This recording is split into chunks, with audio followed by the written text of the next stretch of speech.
Hello, everybody. Welcome to the Cologne podcast. I'm Mike. I'm Ryan. And we're two best friends usually, but we've got another best friend in the studio, Ross. You guys know him as TLTG Reviews. Welcome to the show again, pal. It's a pleasure to be back. It's been a little while since we did anything together. When you guys reached out, I'm not going to sit here and act like I wasn't thrilled. The conversation's always fun. I love what you guys do and what you guys bring to the space. Well, you're chiseled and sculpted now, my friend. Yes, my God, dude. We went the opposite route. We decided to get we're really in a fat. bulking phase right now. Yeah. I'm bulking right now as well, but I think it's a little bit different. Yeah. Well, hey, as of 2 days ago, we've ended our bulking phase. We're, back on the horse again. We're watching each other's caloric intake. So, But today's episode is one that you recommended. We were kind of chatting back and forth on Instagram, and you said we should check out Boss Bottled Absolu. Indeed. I have my bottle handy. There we go. We've got a carded sample we got from Dillard's, so we're going to be smelling that. And I have also shout out to Felicia for giving us. Absolutely. She was super sweet about it. Also, shout out to Abbott Taker, who says on Fragrantica, "This is just a leather scent for me, nothing more. Sorry, but I'm not a fan of leather, and this one is all about it. Be cautious." Now, Ross, you've smelled this before. Is this crazy leather forward, or I think that's an interesting take. They might just not be fans of leather and the good things they've heard, because no one's speaking on it being a leather accord bomb. Okay. They probably didn't expect it. That's what my takeaway is from that. Because there is prominent leather, but it's not dominant leather. Okay. Gotcha. It's prominent, but not dominant. I like that. To me. That should be a t-shirt. All right. Do you think we're going to be disappointed like we were with dark leather from Spicebomb this year? No. This is far superior to that, gentlemen. Okay. If you're a fan of their last several flankers, anything from the vegan leather take of bottled parfum to the incense dominant elixir, or even the addition of violet leaf to Triumph elixir to the elixir DNA, if you're a fan of any of their last three releases, I don't see how you could not like this. This is basically a sweeter take on the evolution they've been going through. More leather and a little bit more sweetness. Okay. Well, that's what we were looking for with dark leather, was just like a sweet, leathery fragrance. And it was garbage. Absolute garbage. Yeah. I've had a lot of people say that, and I don't think it's total garbage, but I do think it's a disappointment. Huge. I think it's literally the worst fragrance they've released in the line. Absolutely. And, if literally every single human that's tried it says it's a weak performer, it's definitely not nose fatigue. Yeah. Well, not only that, but I think it was the build up to it too, because we knew it was coming out for so long. With a name like dark leather, you just have so much you're expecting out of that fragrance for then it to just kind of smell like a kind of spice bomby, not so leathery, I hate it every time. My issue with it was when they first announced it, because my favorite designer release of 23 was Infrared Eau de Parfum. That was great. Coming off such a great effort that was based around leather already, spices and leather and resins. Yeah. It's like, okay, why are you following this up with a leather dominant fragrance? It's like, I doubt it's going to be better. Your best bet is it's a linear move. Or it's going to be worse. Well, speaking of linear, because it's a linear fragrance that doesn't offer near what the previous release had, it was destined to flop. Because anybody that's tried the previous, it can't measure up. Right. Yeah. Infrared EDP, we were blown away with that one. We loved that one. I think of what's on the market, it's their best fragrance right now. Really? I'd agree with that. Yeah. They're at least tied with available in their library. I think it's their best. Yeah. For me, it might be tied with Spicebomb Extreme, just because that one is just such like a prevalent fragrance. Everybody loves it. I've had a couple bottles of it and enjoyed it. I haven't owned the Infrared EDP yet, but I'd be happy to, because it was pretty juicy. I think all of it, even Night Vision EDT, for the kind of flack it got years ago when it came out. Yeah. I still think it's a solid fragrance, just not their best fragrance. I had that one they before. Did pretty good. They never disappointed me until this newest release.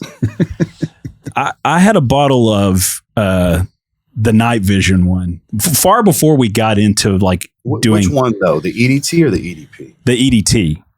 it first got released. I was new to it. Ryan had just told me about Spicebomb. I'd went through maybe 3 bottles of that. That's the only thing I wore. And then, I go to get another bottle of that. And of course I got suckered into, hey, this is the new release. And I went through an entire bottle of it and I don't even remember it.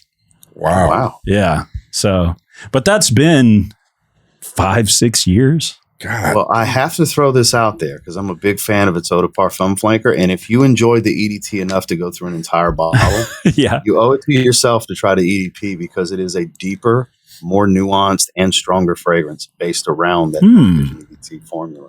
We'll have to give it a try, Got man. pistachio and nutty notes. That's literally how they list it. It's a very creamy, nutty type of opening with that DNA. It's really good. I got a random question to ask before we get into our one night stand review. It just hit me. Absolutely. How many fragrances do you think you smell a day? Do I smell a day? Yeah. Because I feel like you do this so much. You've got it, probably more than us for sure. I mean, it depends on the day, but if I had to average it out, some days it can be high single digits to mid single digits, and some days it's double digits. It all depends on what's going on. Yeah. What all did I get a bundle of things in at once? Am I doing a fragrance haul? Am I doing a live stream with 5 or 6 fragrances that I just got? It all depends. I would say on a given day, let's take content out of it. Yeah. Yeah. Just pulling a cap and sniffing stuff, close to double digits. Damn. Man, that is fun though, right? That's on the light end. Now, if I go to getting in the mood to start spraying stuff on the skin, that does happen almost every day. It could be easily a dozen plus, not counting content. God, that is just insane. I asked, it's me just asking because we were kind of talking today. I was just like, we sit on a lot of decants and we should just be smelling them. I was like, Ross probably smells a fucking 1,000 fragrances in a month. It's like, but he's not like he's losing out on content and you're just gaining more knowledge about it. So that's a safe take. It's a little exaggerated with the number, but it's in the hundreds every month for sure. Now, some of that being repetitive, like I might be sniffing a couple of the same things for several days in a row, but on a day-to-day basis, if you just look at the sheer number of grabbing a fragrance and using my nose with it. Yeah. The principle is right, Ryan. Okay. Yeah, for sure. All right. Well, let's get into our one night stand review of Beau because we know you've smelled it, Ross, and we've kind of started talking before we press record. And we're like, wait, we gotta press record. This is some good stuff. So without further ado, Todd, hit that music. Yeah. One night stand review. Well, Mike and Ross, after laying in bed with Jean-Paul Gaultier, Le Beau EDT, what do you guys think about it? Well, I think it's a really good base DNA for them. I think they have a lot of avenues to explore. I think with it being so basic yet so commonplace, like there's a lot of fragrances. It's gotten to the point of almost folklore where when you get a citrus coconut fragrance from some other brand, they immediately compare it to Le Beau. Oh, it's to that point where things are being said they smell like Le Beau. So it's got that level of popularity. So overall, pretty beloved, has its naysayers, because it comes down to, do you mind chemically synthetic? Because that's one thing I have to give it, is it is chemically synthetic, but out in the air. And it's really only bothersome if you're sniffing it up close. Yeah. But if you let the magic happen out in your sillage, it is really enjoyable as long as you like that beachy, coconut, tropical type of thing, where it's not a creamy coconut, so you don't get the sunscreen smell. It's more of a coconut water kind of thing going on with some powdered tonka bean. You get that sweetness. And it's one of those DNAs, because if you like designer fragrances, especially modern stuff, more than likely you're okay with sweet fragrances, because this is a tropical sweet fragrance at its core. And so far, so good with the 2 flankers, in my opinion. I feel like they keep doing better than what the original is. The original is my least favorite of the 3, but I have a lot of respect for the original, because without it, I wouldn't have the Le Parfum. I wouldn't have Paradise Garden. I wouldn't have potentially I don't know if it's make-believe or not, but I've seen an Absolu bottle workup. I'd love to see that. I'd love to see an elixir. I feel like there's a lot of ways they can go with this. Now, that was very long-winded, but to summarize it here at the end, really good fragrance, in my opinion, if you can't tell. I do like it. Well, I didn't know that is there 3 that are out already? Because I thought there's only 2 that I knew of. Well, the Paradise Garden is like a flanker of it, right? Is that what you were saying? Yeah, that came out at the beginning of the year. That's the third one. Okay. Yeah, and I've heard a lot of great words about that. We have a Patreon member, I think, that sent us a thing of that for us to smell. So I can't wait. But for me personally, it was just kind of, I don't know. I just didn't feel it. It felt, I don't know. I just did not vibe it whatsoever. No, I'm not giving like in-depth critique here, but it just felt too generic. It felt so generic for all the hype that me and him have heard for so long. We've had so many fans of the podcast ask us, can you guys do LeBeau? Can you do LeBeau? They're so excited. And I was just like, I'm not feeling this. I don't know. Maybe I just went into it thinking too highly or think it was going to be something unique. Because it just wasn't, you know. Plus, that original Lamal is just fantastic. Yes, me and him both love the original so much, and honestly, the golden whatever bottle that just came out, the Lamal Elixir. Yeah, that one's actually pretty good too, for real. I agree. But yeah, I just didn't feel this one, man. I don't know.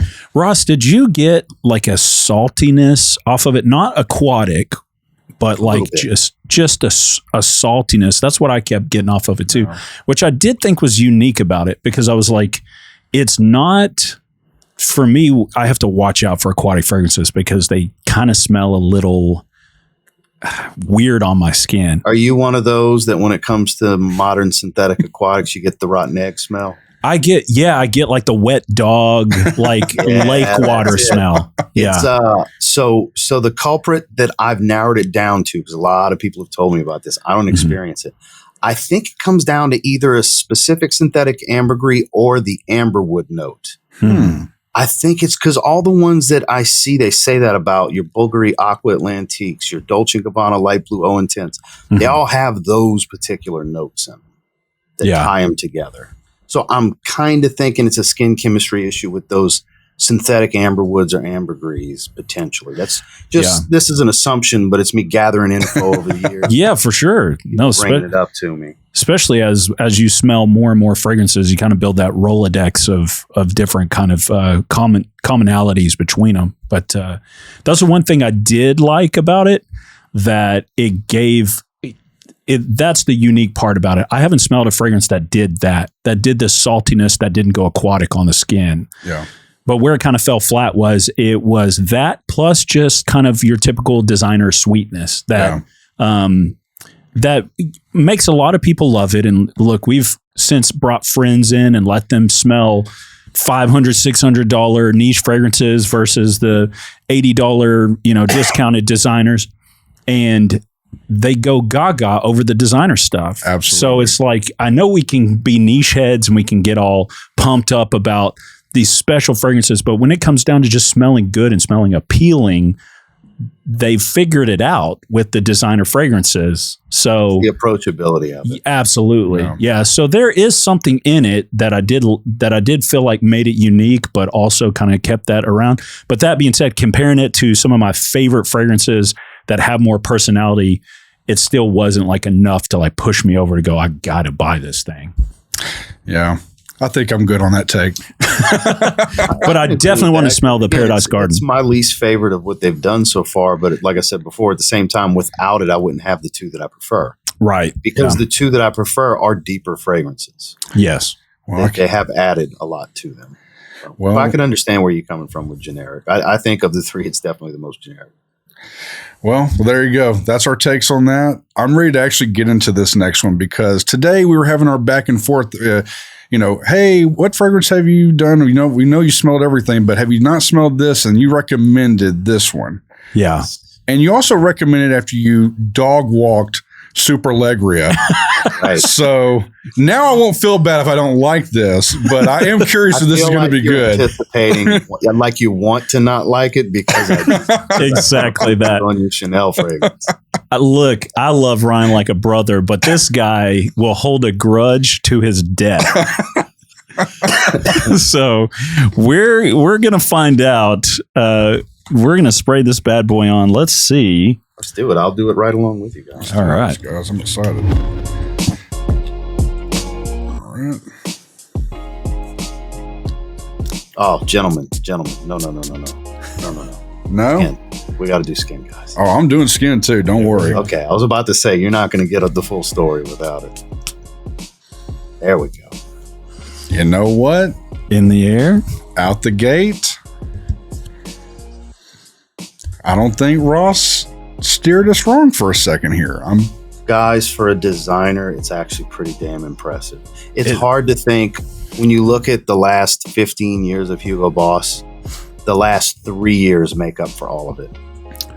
Well, let me actually say something really quick, because we, or at least I, have not experienced any of the Hugo Boss line. It's true. Actually, this is our first time to ever smell a Boss fragrance. This is the first time.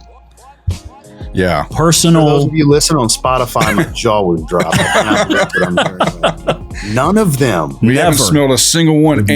And to go with your sentiment, I was reading some reviews of this earlier, and everybody was basically saying how, weak the other stuff was, and they couldn't believe that this just came out of nowhere being this badass, Like if I was to blind test this with you, you would not tell me it's a Hugo Boss bottled flanker. There's no way you could tell me, even if you were familiar with the line. I would almost say I wouldn't guess that it was designer. It smells so woodsy and boozy on my skin. And it's so resinous too. Oh, that's the best part for me. It's leathery, like the comment spoke of. Very resinous. It's smoky. There's a sweetness that balances it. Like you said, it has this booziness to it. It's ambery. It's a rich fragrance. You can tell I love it. I'm just going into cutting a promo. Oh no, dude, we're about it, man. This is one to start on for sure. You didn't lead us astray on this. This is honestly what Spicebomb Dark Leather should have fucking been. I didn't say it. You said it. This is what it should have fucking been, man. What the hell? Yeah. But this is much more impressive than something that we expected to be impressive. Yeah, for sure. It's got some real attitude to it. You kind of don't expect that. If I'm being real, what I expected this fragrance to smell like was going to be warm, sweet, a little spiciness, but overall, kind of down the middle, generic. Dude, it smells great. It's got a little bit, may hate me saying this, but it's got a little bit of that, not as harsh, but like that vitamin kind of vibe kind of going on too. That he's talking about like the intro to Red Tobacco, that kind of like bite. The way that pungence is. It kind of has that pungent, sweet smoke. Yeah, dude, if Red Tobacco started like this, I'd have 10 bottles of it. This is way smoother on the intro, for sure. It smells fucking good. Wow. Mike, I have a question. Since you clearly don't like Red Tobacco, have you tried the Intense? We did. I liked it better. I liked it way better. Yeah, same. It's the wrong name. I've been saying you can name it Red Tobacco Privé. Yeah, there you go. See? That's what I've been saying. It's Red Tobacco for people who don't like red tobacco. and I like red tobacco, but that opening, it's great harsh. that you mentioned that. Yeah. That's the people that don't like it. That's why. It's the opening is so pungent and in your face. Yeah. Up. This mutes that sweetness, and it's more about the oriental stuff, the spices, the woods. It really brings out the depth of the profile. Yeah. And this kind of does remind me of it a little bit. It's funny that I could kind of see it, like the similarity, but it's definitely not like a clone of it or a one-to-one. No, not at all. But man, similar vibe to it though, for sure. Yeah. I mean, hands down, I prefer this. Just like right out of the atomizer. I know this is our bottle of it, but. I'm like, it's a good and a bad for me right now, just because I'm happy that this does smell good. But yeah, I genuinely do feel like Dark Leather should have been this. This is 100% what it should have been like. Do better, Victor and Rolf. Thank you. Yes, sir. Man, I love it. I was wanting to hate this again. I know you were. Yeah. Based on our conversation earlier, I had a feeling that was in your mind. He preached probably a 45-minute sermon when we got in the truck after we got this about like what y'all were saying. And I was just like, dude, for real? And of course, he's agreeing about it. I kind of see Superleggera being kind of whack. I was like, what? Well, he went to... It's not even that it's whack. It's that my argument for those of you that obviously didn't hear our private conversation is if you can sit here and tell me that it's better than any of the flankers, I'll apologize. Any Allure flanker. Yeah. And I'm apparently outside of our conversation calling MF's 10 Ways to Sunday, apparently. I'm like, I'm ready to go get my fucking pump on right now. Yeah, well, I mean, I was telling him too, like, all of the Allure stuff he's got to try. But he went to, like, I was basically reaming him up and down as he was pressing record, and he like had to stop because he was like, it sounds like you're ripping into Ross, but I was like, I was staring into Ryan because he's throwing a bitch fit over the fact that you didn't like that fragrance. No, and it's not that I don't like it. I wouldn't take it over the Sport, the Cologne, the Edition Blanche, or especially the Eau Extreme. I think it's a stripped down version of the Eau Extreme. For sure. I can't ever get my hands on the Edition Blanche. I'll look for it, but I think they re-release it in a different way. Was it like discontinued for a while? So it was an EDT initially, then they re-released it as an EDP. Oh, okay. Gotcha. I've only tried the EDP. I want to try that one for sure. The whole line's good. And sadly, I've never tried the original. Shame on me. Yeah. I hear it's a timeless classic. I just have that for some reason. I've never gotten around to it. All right, well, let me hit you guys with the price and trend of this Hugo Boss bottle Absolu. Yeah, we're all over the place. No. This is every episode we ever do, by the way. I'm not going to help the situation. Price $140 for 3.3 ml. And popularity is like a 4.31 out of 5 on Fragrantica, but that's only like 300 something votes. So I'm assuming this is fairly new, right? New though, This is a brand new release. This just came out recently. Now I would strongly encourage shopping around. I picked up my 50 ml from Fragrance Buy. They're currently out of stock. They had 50 and 100 milliliter a few weeks ago. That's how I got it. Okay. Just to let the audience know what I paid. Let me log into my Fragrance Buy account real quick. That's what the keyboard clicking is. Let you guys know, it's just to give an idea what you can kind of hope to pay for it on the discount market when they come back in stock. I paid $65.18 US for my 50 ml. Wow, that's not bad. And it came out like 2 months ago. So wow, that's great. Yeah, it's well worth the money at that point. And I have so many fragrances. The only way I'd buy a 100 milliliter bottle is if that's my only option. Yeah. What else is it doing though? It's doing something here that I'm trying to figure out. It almost, I'm not going to say gourmand, but there's some thing in there. There's a sweet edibleness to it for sure. It's getting creamier as it settles down. Yeah. Sure. So that's probably with the sweet accord that they have, it's probably giving you that feel. Yeah. It's sweeter. It's warmer as it's kind of drying down on the skin, which is great. This is a sharp fragrance. Mm-hmm. Now, as a man who frequents the gym, are you wearing this to the gym or what do you typically wear? Not at all. Absolutely not. I know a lot of people like to wear ouds and menthols, and I smell Ultramale and Eros often. Really? Specifically those two. Yeah, I can see Eros. And I've not long ago, there was a gentleman walking ahead of me. We were going to the same set of cables, and I was trailing him, and I was like, well, there's Ultramale. Beat me to it. So, and I was like, oh, you bet. He saw me. He's like, oh, you wanted this? I'm like, no big deal. Do your thing. I said, but while I got you, I said 9 p.m. or Ultramale. He looked at me like I was crazy. Then he smirked and said 9 p.m. Oh, okay, I see. He looked at me like, I can't believe you know. How do you know? And I laughed it off. I was like, yeah, man, I smell your trail. You're feeling the whole gym. You smell good, man. Yeah. God, that was the interaction. Do you ever get stop and talk about somebody's fragrance? Tell them they smell good.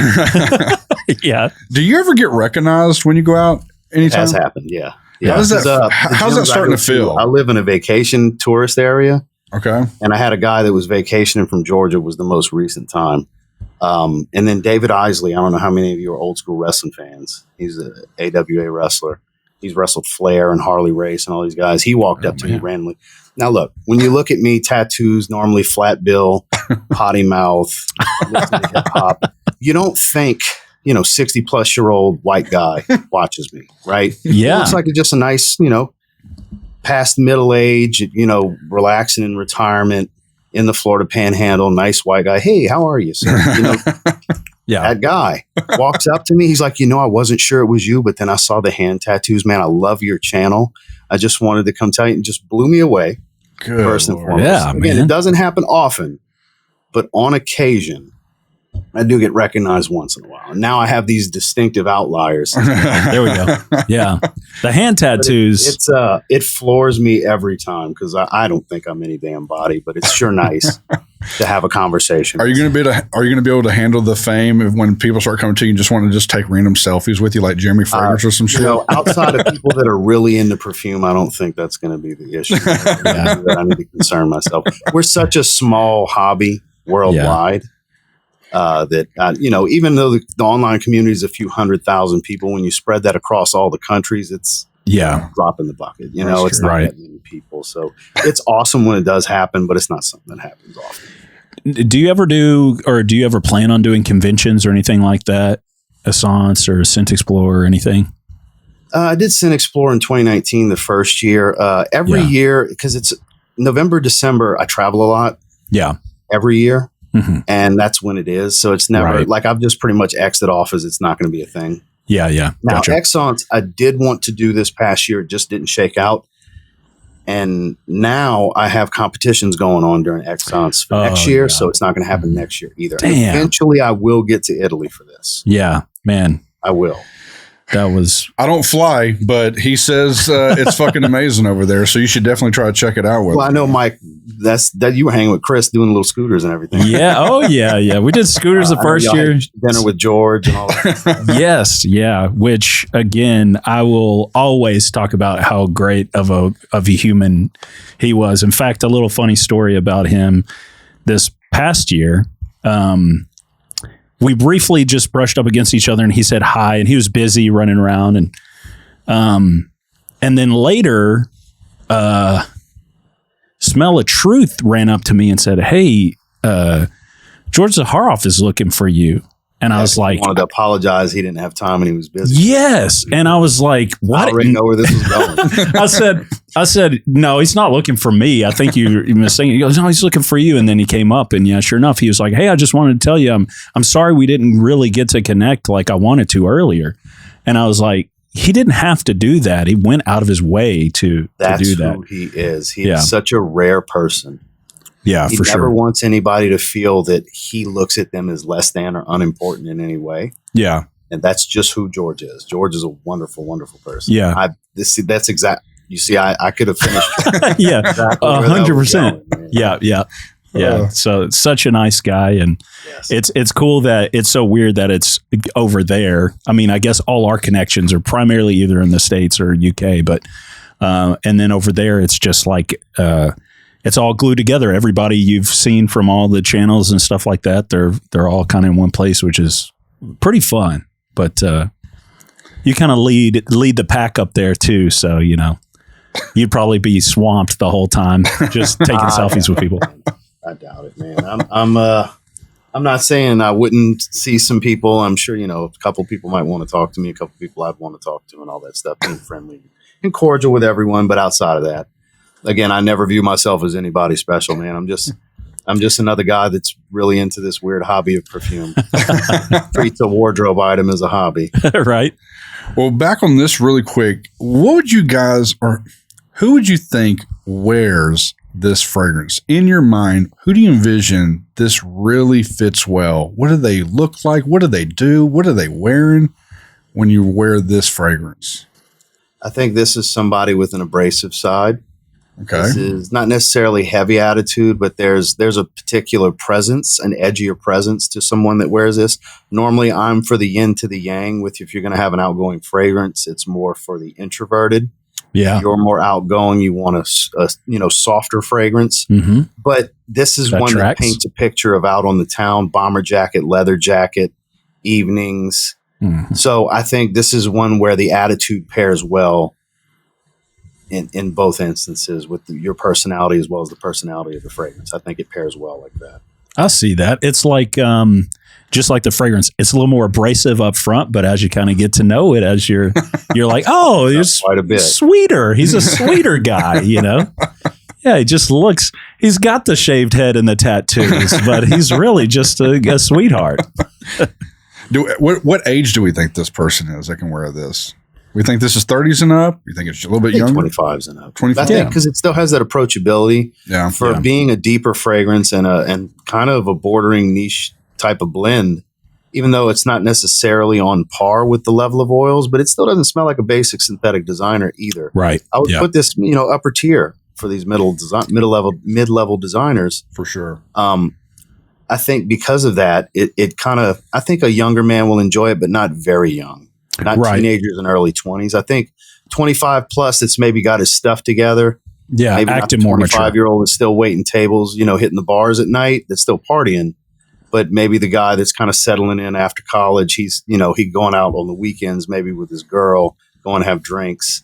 Yeah. Maybe that guy. Or if we start going 30 plus, maybe the single guy, 30 plus, because this smells like it could be on the prowl for a single guy as well, but not the younger ladies. Yeah. I feel that. That makes sense. Oh, no, it makes perfect sense. I was about to say, I want to save the rest that we have because I would love for Ricky or Nikki to smell this to get a female's perspective. I have a feeling that a lot of women would like this. I really do. Yes. It smells fucking good. Not girls. Yes. Yeah, 100%. Grown women. Yeah, because this does have, I'm with you, it has a maturity to it, but the sweetness, like you're saying, the approachability of it, it does make it a little bit more palatable than something that's just going to stay with that opening, that boozy, woodsy, sort of thing. The sweetness that this kind of has, it's almost like we say this wrong, but that warm caramel base that it's got to it, that ooey gooiness that makes you go, Makes sense. I like it. Okay. Are you going to skip it? Sample it? Or buy it. What are you going to do, Ross? I mean, clearly it's a buy. Yeah, absolutely.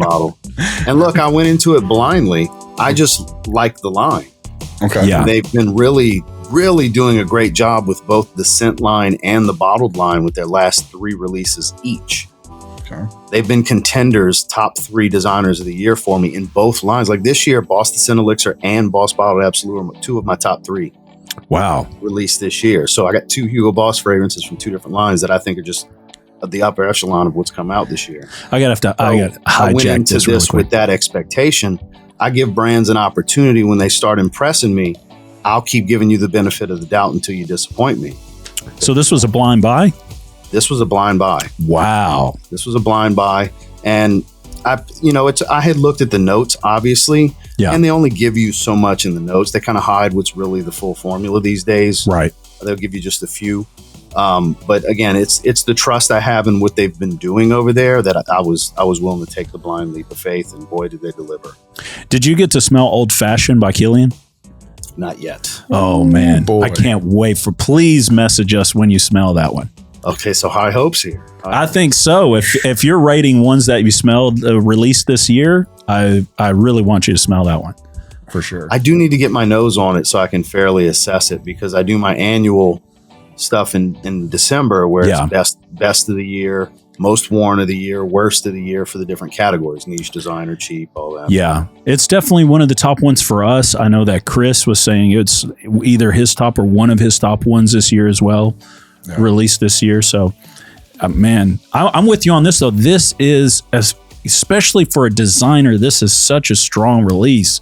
I'm blown away. And I'm mad at myself that I haven't smelled more of the Boss Bottled stuff. Well, this is what I'm going to ask, though, going off this, though. Did we fuck up by starting here with Hugo Boss? Yeah, is it just downhill from here? Yeah. Well, it depends. If you're going to look at Boss Bottled Elixir, Boss Bottled Triumph Elixir, Boss Bottled Parfum, no, it just depends on your taste. The Parfum got a little flat because not everybody, I think, could really appreciate the vegan leather. It's a green leather, with some iris. I really like it personally, but the Elixir seems to like that's the battle. The argument is this or the Elixir for everybody, because that until this came out, it's like that's the unquestioned best thing they've put out. Mm-hmm. Now it's like, okay, there's the I'm on this team, you're on that team when it comes to the two, because they're just both so good. Man. So I would suggest checking out the last couple of years' releases. The only problem with that is if you start going with the classics, some of the stuff can be a little disappointing, but the main thing I would suggest is Smell Boss Bottled. Okay. Boss number 6, the original release. It's not what it was in 96. Okay. But it's that sharp dressed man gray suit kind of fragrance. Okay. Sharp Ooh. apple pie, wood spice. It's a classic. Vanilla. It's a classic. It's what started all. It was actually called Boss number 6. It got the nickname Boss Bottled, and it kind of caught on. Now they've named the line. Oh, that's interesting. Oh, that's kind of a cool It's actually take. called Boss number 6 because remember they used to number them: Boss number 1, Boss number 5. It was Boss number 6. You're teaching us something. We didn't know I that. didn't know anything. Yeah. Still keeping it uneducated over here. Oh, I will say this really quick. I would have to say, for the price that you told me earlier, because that is juicy, was Yeah. like 65 is what you said you paid for. Yeah, I think the 100 milliliter was around 90. Okay. Right around That's 90. still- So like $50 off of retail. If you are somebody that you don't like red tobacco, but there's like something there that kind of intrigues you, I feel like this is good. This is really fucking good. It's not red tobacco, obviously, but it has certain pieces that just remind me. But man, For sure. this is It's like a shockingly distant good. I cousin. feel like it's Yeah. closer to Carlisle than it is to red tobacco. I could agree with I that. agree. Yeah. Resins and stuff like that, and the sweetness. It's not real earthy, Yeah. because Carlisle doesn't have this like that tobacco in it. Right. The like dried I tobacco think smell. this is closer to something like Carlisle. Wow. I'm genuinely impressed with this. I seriously thought me and Mike would be able to take our pants and just. I take a mean, crap it's no on this. Allure Sport Super Ligero. Yeah. Now, Ross, I got to ask this. What was the scent of the day at the competition? Oh, nothing. Oh, nothing, A lot of really? People ask me that because you don't want to spray alcohol on a spray tan. Oh, yeah. Okay. That's true. It would have made it splotchy. What would it have been? It definitely would have been Evening Mystique or Business Over. Oh, yeah, that's true. You Yeah. got I to brought have them that. with me just in case. Yeah. That's- I did wear Evening Mystique that evening Yeah. after for dinner and stuff like that. Just creating memories. It was a very special day for me.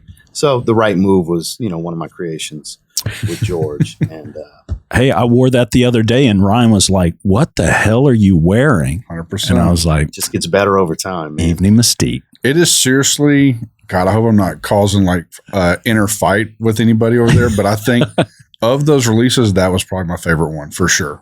Like without even I question. appreciate It that. is really good. It's Yeah. shocking. Well, it fits us probably most out of it. It was definitely, I remember this was before we even had you on the episode, Mhm. but I wore it to a shoot that I did, photography shoot. And it was it was a group of moms, and every single one of them was like, "Oh, that's the smell good guy. That's the guy that smells good." And I was like, "Ryan, we're buying a bottle of this." No need. I sent them your way. That's right. You sure did, man. And yeah, we appreciate it. But I appreciate you guys. It was let's get personal just a little bit, because I want to know what it felt like. Obviously, you spent years kind of building up to the competition, because I think, was it 2021 you posted kind of like your before photo ish, and then the competition. What? Because you took home the gold that day, right, in your division? So I did 4 classes in Classic Physique. Classic Physique was the division. It's the in-between. Physique's with the board shorts. Looking like they're on the beach. It's all about aesthetics and abs. Wide back. They got like 2 poses. Yeah. Legs aren't as important. A lot of them still work on their legs. They want mainly the calves, Yeah. Classic Physique's the in-between. It's not the over-the-top mass monsters. It's a more aesthetic yet massive physique overall. Like it's the happy medium Yeah. between physique and open weight bodybuilding. That's where it's all about, shredded, peeled to the gills and as big as you can possibly be. Right. With the colorful bikinis and with the classic physique, everybody's got to wear black. It's very structured. Okay. Just to give you a little idea of what the division is specifically. Mhm. So I was in True Novice because you can only do that when it's your first show. So a True Gotcha. Novice, Okay. that's Yeah, yeah. short. Then I did Novice Class A because for my height and weight, I was in Class A. I did the Open, which is for any level of experience. I did Open Class A. And then I did Masters over 35 because apparently I'm old enough to be in a Masters. Hey, we all are here in this room. When my dad was doing it, they had Masters 40 plus, Masters 50 plus. Now it's 35, then 40, 40. I don't know if they do 45, but I know 50 and 60. Yeah. For sure. Because there's different levels to it. I mean, there's some 60-year-old men that'll come in there and wipe the floor with some 38-year-olds. Man, dude, I've seen there's a couple guys on YouTube. He's like in his 50s, all natural. Dude is freaking shredded. I can't even remember his name, but there's a bunch of them. Yeah, but he's freaking crazy. But with True Novice, I took first, and then I took. So Beau was his name, was my main competition for the other classes. Mm-hmm. And so once I took the second place to him, I knew it was the rest of the way. So I got three second place finishes after that. Right. Because it was me and him, and me and him were the two. They were the biggest comparison because I was in a class where it was 2 of us, 4 of us, 5 of us, and 3 of us. Yeah. As far as the number of competitors in that class. And then the winner of Open A goes against the winner of each other class in Open B, C, D, depending on the height and weights that the bigger the guys got, Right. And the winners of each of those go for an overall. So, I wouldn't, even if I would have won first, I was not going to beat the guy that took the overall. He was always going to be the guy that took the overall. Beau didn't stand a chance against him either. Yeah. But I was mainly there for the experience of it, but to have a really good showing like that, a first and 3 second place finishes was absolutely. Really, yeah. I mean, I don't think I really could have asked for better in my first outing. For sure. And that's what I was going to ask, man. You've spent a lot of time working up to this and at times with great opposition, honestly. So how did it feel when you got that first place? If you look at some of the footage on my Instagram page, it was one of the videos that I think it was either George or my wife had filmed because they were in the front row. Yeah. From the angle, I just have this shit-eating grin on my face.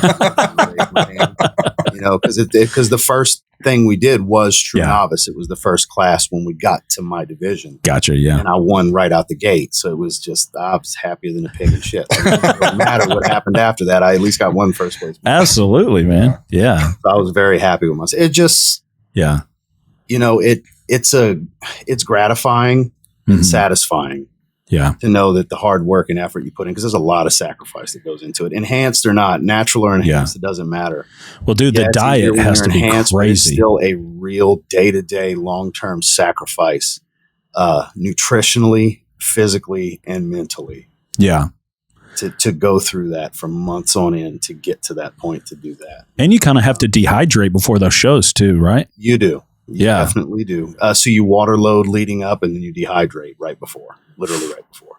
The morning of, right before prejudging was the best my abs looked. It's like a pinned picture on my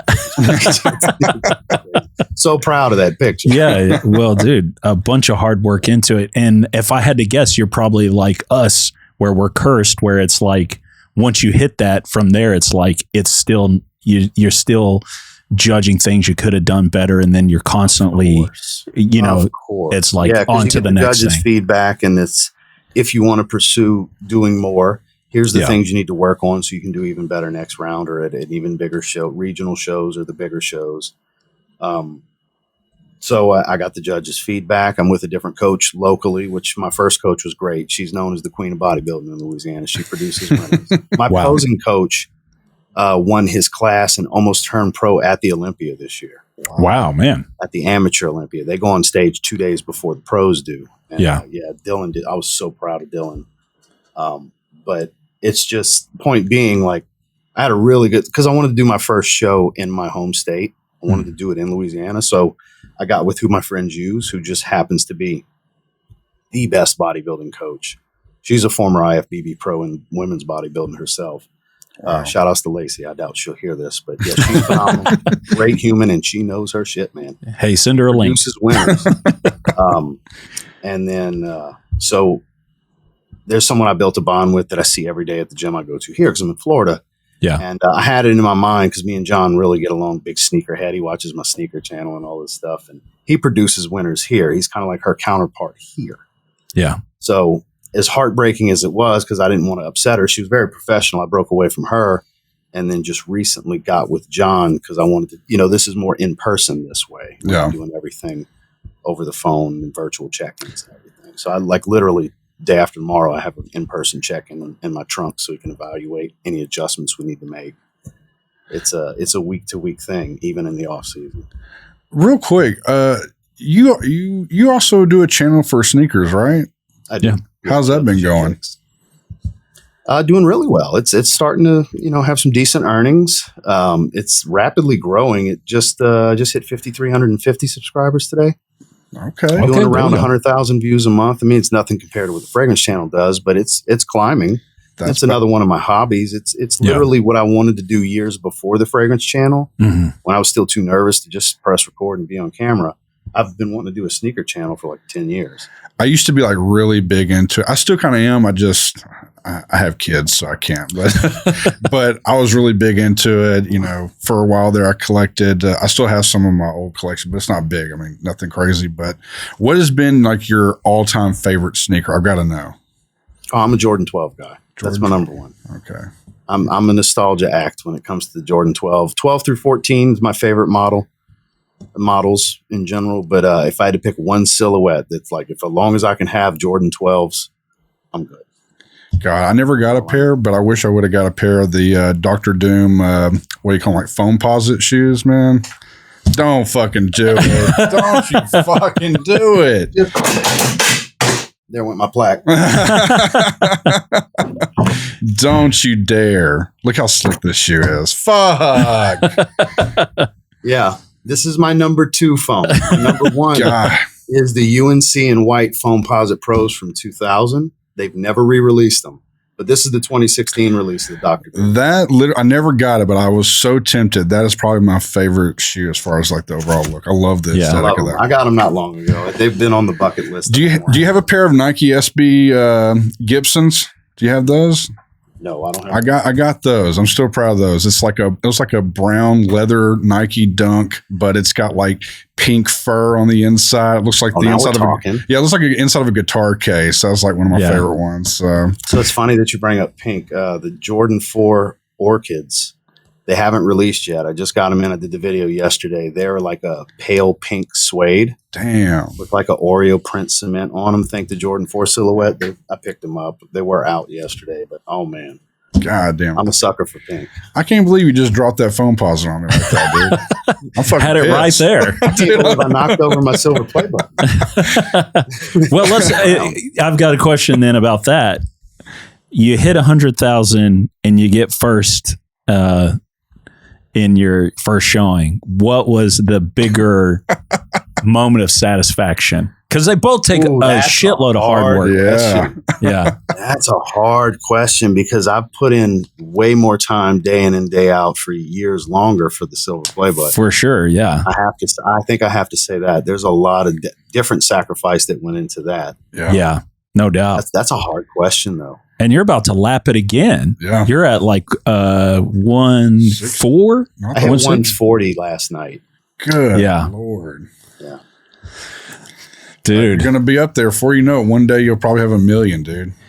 I don't know about all that. I don't think that's... I'm not saying it's impossible. I just don't think it's realistic, at least not right now. If it ever does happen, we're talking many years down the line, I would think. If and when. I think it's more of an if than when. But I appreciate the compliment, if nothing else. Well, on closing, what do you see as the direction for the channel? What do you have coming up, or what are your big long-term goals for the TLTG Reviews fragrance channel? So in particular, it's just, our hobby is a bit of a revolving door. You have people that stick around for years and years, but you have your come and goes for a few months. They get into it for a little bit, realize they spent too much money, then they disappear. That happens a lot. That's the revolving door side of it. So you'll get you'll have bursts where all of a sudden the views are up, the subscribers are up, then you'll have a lull, then you'll have a burst. Peaks and valleys, right? Yeah. We got caught in that door a couple times. I expect it to be similar to that long term. Because there's always new people coming into it as a hobby, more so than just getting a quote unquote cologne to wear every day. Yeah. People get into it. Everybody's a hobbyist for something these days. And I think the space's growth has shown that over the last 5 years. I've been in it for 5.5 years now. And I've seen exponential growth from my first video to now, not just for me, just for the space in general. Yes. We have so many content creators across so many profiles, from people that could care less to know a thing about a fragrance. They just want you to buy through their TikTok link, on to the most technical of the technical. Yeah. You've got every end of the spectrum at this point. And the more you can have kind of a very authentic presentation where you're really bringing you to the forefront, I think that's the people that'll continue to thrive. Yeah. Which I try to do. You know, I'm very unfiltered at this point. I'm 100% me on camera at all times now. Well, once you go live, man, it's a whole new beast, right? That's really what it is. The live stream crowd's only so big on YouTube, but you create a loyal live stream base. I call them my core audience. Yeah, for sure. And point being, to answer your question, and I'm getting kind of long-winded and kind of circling around it a bit. Hey, it's a podcast. I think basically what I'm looking at currently will be the pretty similar path for the next several years, because I don't really see a whole lot to change, because I'm not the fancy editing type. Yeah. I'm very much the, outspoken, opinionated type. It's all about personality and emotion with me. So it's, when you come to my channel, you're not getting all the fancy graphics and cuts and edits, because I don't personally feel like I need it. Yeah. So as far as channel evolving, I don't think it's going to evolve a whole lot beyond what it is now, at least for the time being. Yeah. So I guess it's kind of a boring answer. It got a long time to get here, but more of the same. Yeah. And I think that's probably the right answer, though, because that's the answer to people who know what it takes to stick around a long time. It's just consistency over time, right?